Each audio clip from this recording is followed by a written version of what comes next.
The Last of Us is one of the most realistic fictional depictions in the post-apocalyptic survival genre. The infection that devastates the world is actually real and it works in a similar way. For those of you who aren't aware, The Last of Us is an emotional journey where we follow Joel and Ellie as they navigate through the challenges of a post-apocalyptic hellscape. The world was overrun by mindless wandering infected beings following the spread of a pandemic outbreak. And what makes this story truly frightening is the writer's desire to have it rooted in reality, because biologically speaking, the events we see in The Last of Us could actually occur. Stick around to find an actual example of The Last of Us infection in the real world, and consider subscribing for more content on the science of our world. Let's first see why other apocalypses aren't that realistic, and let's limit ourselves to those that involve mindless humans. Notice how I'm avoiding the use of the word zombie, because while the monsters we see in The Last of Us look and act like zombies, they're actually living, so they're not quite zombies since they have to be reanimated from the dead. We can clearly see characters in The Last of Us waiting for the infection to take a hold.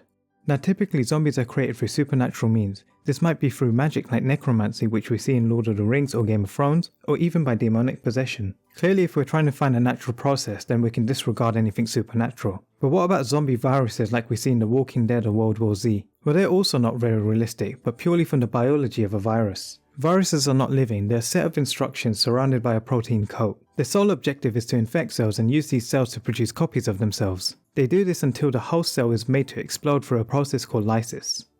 And this is how viruses can be lethal. As the number of virus particles increase, they start to consume more and more of the host cells and in turn cause damage to your body. So while viruses have the potential to spread, they typically do this at the expense of the host cells, destroying them in the process. Which means they wouldn't create a mindless horde of zombies, instead they would just kill their host. And what makes these versions of the apocalypse even more absurd is the reanimation of a corpse. There's a reason why during the process of organ transplantation you only have a few hours, because the body starts to rapidly decay once someone dies, and unless you intervene by freezing or cooling this process, it's relatively quick. Clearly refrigeration or ice would not be in abundance in an apocalypse. So what makes The Last of Us so different? Well, instead of a virus or magic, The Last of Us is caused by a parasitic fungal infection. We see the parasitic cordyceps fungus quickly take over the planet through airborne transmission and physical contact. This is exactly how fungi spread in nature. And what makes fungal spread scary is the fact that they can communicate. They send electrical signals to one another through hyphae. These are long filamentous tendrils that encourage them to grow and explore. This means unlike viral outbreaks, a fungal outbreak would be highly coordinated.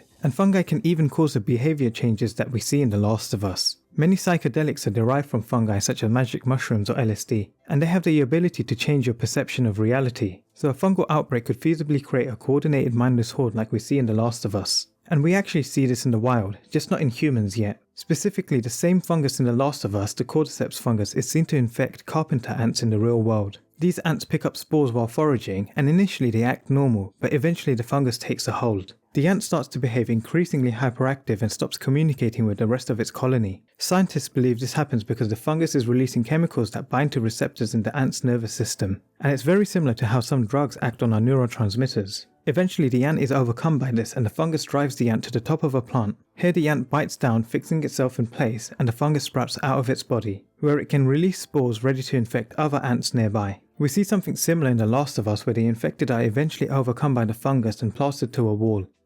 In fact, the longer someone is infected, the more of the body is taken over by the fungus. Now before you panic, there's no immediate risk to humanity. Compared to simple organisms like ants and other insects, the human nervous system is extremely complex and not so easily manipulated. And these fungi are highly specialized, they take much longer to evolve, and they spend millions of years developing this strategy. And they can't even spread from one species of ant to another, so jumping to a human would take a great deal of evolution. Not anything that would affect us on any relevant time horizon. It's amazing how science is being incorporated and used to influence our fictional stories.